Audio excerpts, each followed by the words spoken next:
Picture this. It's the year 800. You're born a middle child into a poor farming family on the rocky fringes of Norway. Life is harsh. Summers are spent working the farmland from dawn till dusk. Winters are long, dark, and hungry, huddled inside small wooden houses, hoping the food lasts till spring. Year by year, the cold feels worse, the hunger deeper. But you were lucky enough to reach adulthood. Unfortunately, you weren't lucky enough to be the eldest son, meaning you won't inherit the farm. Traditionally, a father would gift his lesser sons an axe and send them to clear a nearby forest, carving out a new life for themselves. But this is Norway. Nearby land isn't forest, it's mountains. So what then will you do? Do you explore outward? Do you find new lands to settle? Or do you take what you need from somebody else, preferably an English monk? This is the highly researched and fully contextualized reason the Viking Age began. For centuries, Vikings have been remembered as the great villains of the Middle Ages. Raiders and pillagers who burned their way across Europe from their small Scandinavian villages. The Viking Age lasted around 300 years, traditionally beginning in 793 AD with the infamous raid on Linden's Farm Monastery in England. And the title of oldest Viking ship, the Unsberg ship, was found in western Norway, dated to 820 AD. A clean cultural and technological starting point. But a recent discovery on Estonia's island of Saaremaa threatens to unravel all of it.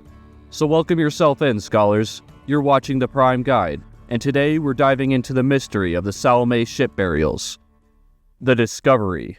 In 2008, during routine road construction in the small village of Salme, workers struck into something unexpected beneath the soil. Human bones. Archaeologists were called in and almost immediately realized this was no ordinary grave. They had uncovered the remains of a wooden boat burial. Human skeletons lie shattered inside, each with weapons, swords, spears, and shields clearly laying in the style of a typical Viking funeral. Personal items too, such as antler combs, knives, and gaming pieces. Everything about these artifacts were pointing to this being a Viking burial.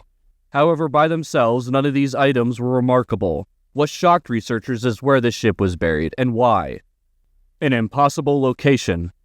On your screen now is a map of every known Viking ship burial. They cluster around Scandinavia, and some even appear in England, others in Iceland. But none, not a single one, appear this far east. Salme lies well beyond the traditional boundary of such Viking activity. This, however, did not mean the Vikings weren't here. The Baltics were known to be victims and later participants of the Viking Age. Thus, not all Vikings were Norse in the typical way we think about them. Shown here on the left is what a typical Scandinavian Viking looked like, and on the right an Eastern European Viking, often just called Rusman. Although these groups largely shared similar Viking tactics, they often did not share religion or culture. Knowing this could help us identify who these Vikings were. This depiction best represents what the boat burial likely looked like. Scandinavian Vikings always placed their dead inside ships like this, acting as vessels for the afterlife. You can even see in the back here an individual holding the rudder. Swords found inside were intentionally bent or broken, like this one you saw earlier. This was because Scandinavian Vikings believed you would enter the afterlife with your weapons, and by destroying them in the human realm, they would forever be bound to the original user. This first burial, now called Salme 1, contained the remains of 7 men. Under normal circumstances, Viking boat burials were typically reserved for single individuals, often elite or nobles. In addition to that, every skeleton bore grueling wounds, arrowheads embedded in bone, sword cuts, and shattered skulls. These men were massacred, likely in a close-quarters ambush. So therein lies a question: who buried them?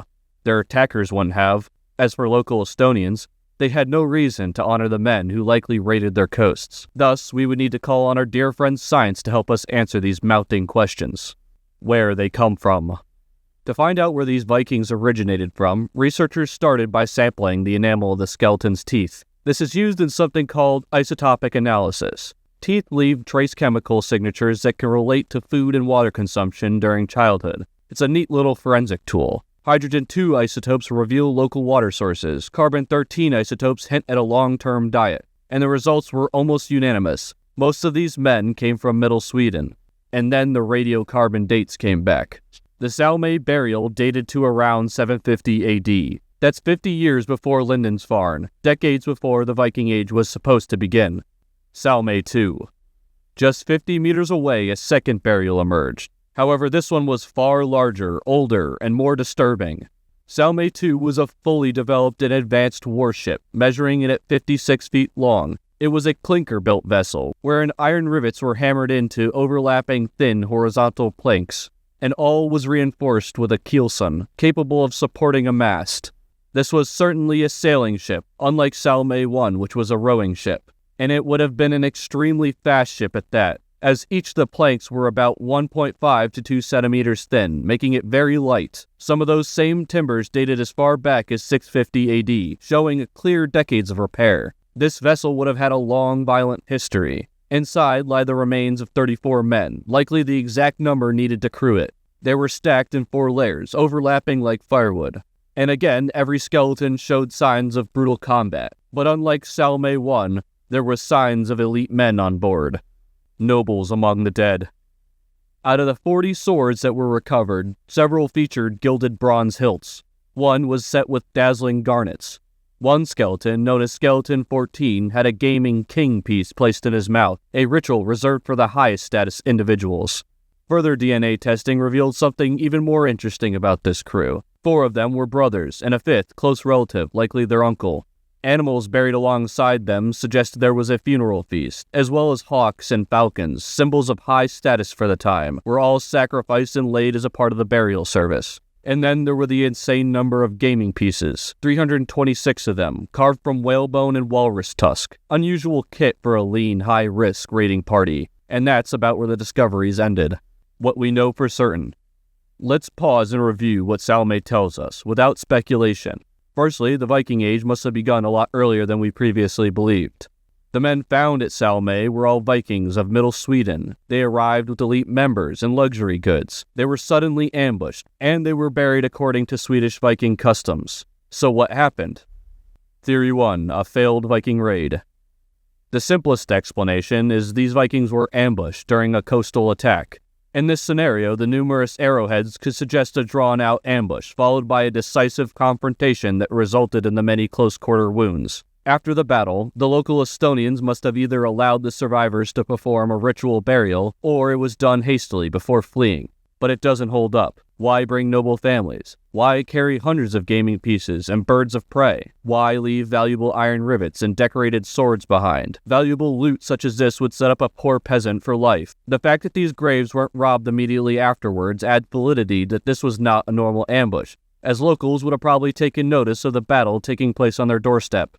Theory 2, Viking on Viking violence. A rival Scandinavian faction, perhaps the Guttar, who were rivals with Middle Swedish Spheres, as they were called, would have orchestrated this attack. The Spheres could have been looking to form alliances or secure trade routes in this area. That would explain the elites and diplomatic items.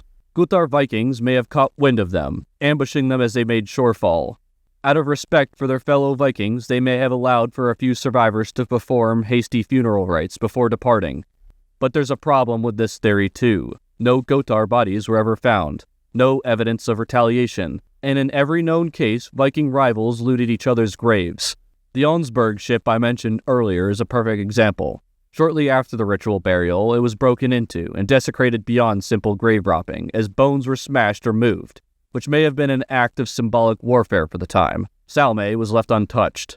Lastly, while we may have historical sagas written about such Viking rivalry, we don't actually have any historical proof. The largest battle between these two factions was known as the Battle of Bravalla, wherein it was told 2 massive armies clashed at around 770 AD. However, not a single piece of archaeological evidence has ever surfaced from this battle, so we can safely say this theory is plausible, albeit unlikely.